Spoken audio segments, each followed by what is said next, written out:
नाशिक जिल्ह्यात पुन्हा महायुतीचे वर्चस्व राहील 100% राहील. महायुतीचं वर्चस्व जिल्हा परिषद, नगरपालिका, महानगरपालिकामध्ये नाशिक जिल्हा नव्हे सगळ्या महाराष्ट्रात राहील. पालकमंत्री म्हणून पुन्हा जल्लोष पाहायला मिळेल. मी मगाशीच सांगितलं, मी नाशिकमध्ये जन्माला आलो, मी या नाशिकचा बालक आहे आणि ते माझं पद कोणीही शेवटपर्यंत काढून घेऊ शकत नाही, नंतरही गेल्यानंतर काढू शकत नाही. आता पालक आहेच मी. आता पालकमंत्री काय होणार, पालक करायचं असेल ते मुख्यमंत्री आणि ते जे आहेत मंत्री उपमुख्यमंत्री ते ठरवतील.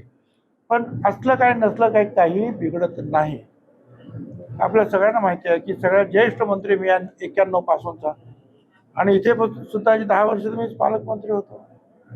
आणि त्यामुळे जे आहे कुठलाही मंत्री कोणी कुठलाही काम करा त्याच्याकडे असेल, पण मी जर काही सांगितलं, सूचना केली, तर मुख्यमंत्र्यांपासून तर ह्या मंत्र्यांपर्यंत सगळे लोक मान सन्मानाने त्याचा आदर ठेवून त्याच्यावर काम करतात. त्यानंतर तुम्ही निवडून आलात, तुम्हाला मंत्रिमंडळामध्ये स्थान दिलं नाही. मात्र आता तुम्हाला मंत्रिमंडळात घेतले, तर अजितदादांनी मिश्किलपणे एक टोला मारला की आता भुजबळांना मंत्री पद्धती दिलेले वाजवर ढोल. मला माहिती नाही काय म्हटलेलं आहे, परंतु आपण त्यांनी ते आनंदात हे करण्यात साजरा करण्यासाठी म्हटलं होतं आणि त्याप्रमाणे ते ढोल वाजतातच आहे. अख्ख्या महाराष्ट्रात ते ढोल वाजले. जर पुढचा ध्येय काय, पुढचा ध्येय काय करायचं आपलं, काय ध्येय आपलं, मंत्रिपद मिळालं, मतदारसंघ, जिल्हा आणि राज्य याच्या भल्यासाठी काम करायचं. आणि एरवी सुद्धा सामाजिक काम आपलं चालूच असतं गोरगरिबांसाठी. एक आता आगामी स्थानिक स्वराज्य संस्थांच्या निवडणुकीवर एक ओबीसी चेहरा म्हणून आपल्याला ऐनवेळी संधी देण्यात आली. यापूर्वी आपल्याला डावलण्यात आलं होतं, मात्र आता निवडणुका समोर ठेवून आपल्याला घेण्यात आल्या.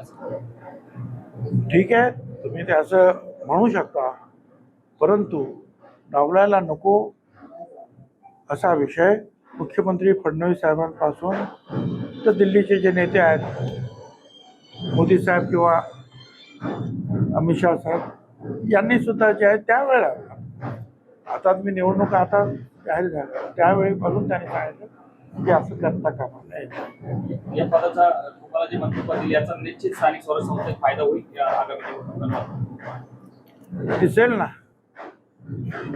आता तुम्हीच प्रश्न विचारता, हा प्रश्न तुम्ही इतरांना विचारला, दुसऱ्या कुठल्या मंत्र्यांना विचारला, हा मलाच विचारता, म्हणजे तुम्हाला माहिती आहे की फायदा होणार आहे. अरे मंत्री नव्हतो त्यावेळेला सुद्धा सगळ्या मंत्र्याकडे आमचे पीए कागद घेऊन जायचे कामासाठी.